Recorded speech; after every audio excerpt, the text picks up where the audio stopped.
Hello and welcome back to Film Posers. We are continuing our Sundance coverage, so for this video we are going to be talking about Fresh, directed by Mimi Cave. Now, Fresh is a wild ride, and I'm going to tell you why. So, according to Letterboxd... What is Letterboxd? Because we know Letterboxd is always very misleading. So, at least, we'll determine if it's misleading or not. But, frustrated by scrolling dating apps only to end up on lame, tedious dates, Noah takes a chance by giving her number to the awkwardly charming Steve after a produce section meet cute at the grocery store. So, I think that was pretty accurate. Because the thing about this film is, please, when reviewing it, don't reveal too much, let people discover it as it goes, because the same way that we talked about Fire of Love. We went into this pretty blind, especially you didn't have it. I have no idea. She just said, "Are you watching the Sebastian Stan movie?" And I was like, "What?" With Daisy Edgar-Jones. So of course, this film features Sebastian Stan and Daisy Edgar-Jones, and it is a meet cute, and it starts like a rom-com, and then there's a twist. We won't reveal what it is, of course, because that's the fun of it. But that's what drew me. That's as far as I knew, that it was a film that takes a sharp turn, and from there on out, it's just. You go into it, it's definitely an interesting film. I wouldn't say it's totally experimental, but Mimi Cave definitely has her own style. They definitely have a very peculiar style, and it definitely shines through the performances, especially, I'm on the team that I preferred Sebastian Stan, and it's not to say that Daisy Edgar-Jones didn't give a good performance. I just think that Mimi Cave definitely focused on fleshing out Sebastian Stan's character, because to a point his character was the most important one. I think he needed to be convincing. If Sebastian Stan didn't sell this role, the film would have fallen apart, in my opinion. Oh yeah, for sure. It was just, when I went into it, when it said it was a meet cute, and Josie was like, "I think it's about a toxic relationship," and I was like, yes, I am ready to add more films to the Souvenir cinematic universe. Toxic men. I'm ready to keep adding those films to my roster.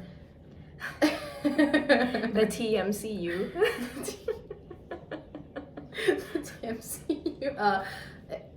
It was like, we weren't wrong, but it's also not just about that. So yeah, it's very hard to talk about this because I really don't want to give anything away, other than Sebastian Stan, like his performance was almost way too perfect.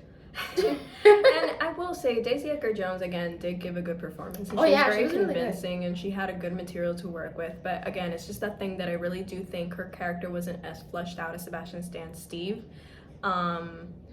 There are also elements where this is obviously, it'll be good for fans of Promising Young Woman, people that are into serial killer podcasts and true crime stories. There's also the aspect that, at least for me, even if this isn't what the film set out to do, again, you're supposed to get things out of films. And for me, I really do like that this could be an allegory or a criticism to the consumerist society that we live in. And shout out to Spicy Memory on Twitter, because this did lead to a conversation between the two of us where we're talking about how dating nowadays has become another aspect of this consumerist society, and how capitalism has forced dating into this commodity with dating apps, and how everything just feels like something that we have to consume as a product. So I really liked how, if you look at the film through that lens, you can get that, especially the way that women are treated kind of like slabs of meat, and how different body parts are more valuable than others. Rather than like the individual itself is not valuable, it's just like their specific parts. Yeah, especially like female anatomy specifically, and they do go into that with some questions that Daisy Edgar-Jones' character asks Sebastian Stan's character, and it also deals a lot with the value that a woman's culture, a woman's race, skin color, everything does affect their appeal.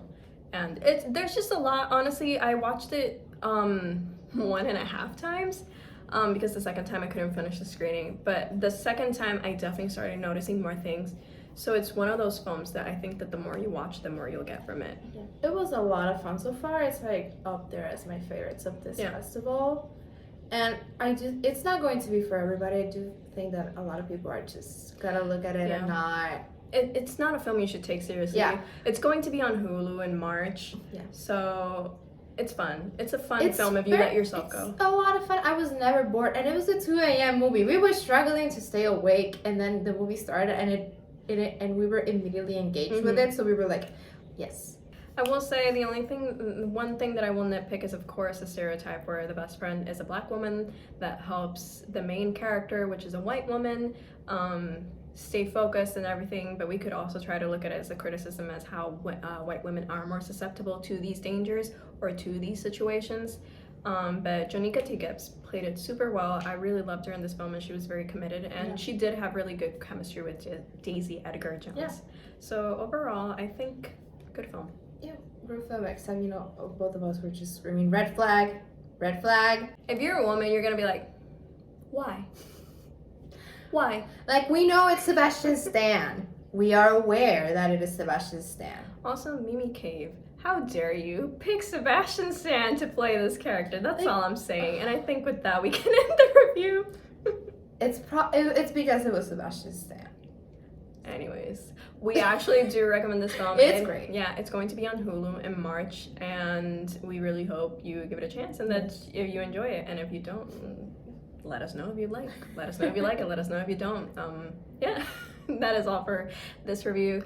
Again, thank you for keeping up with us. If you'd like more of our Sundance coverage, you can please subscribe to our YouTube channel. Keep up with our socials at Film Posers basically everywhere, and we'll see you next time. Remember, we're all film posers.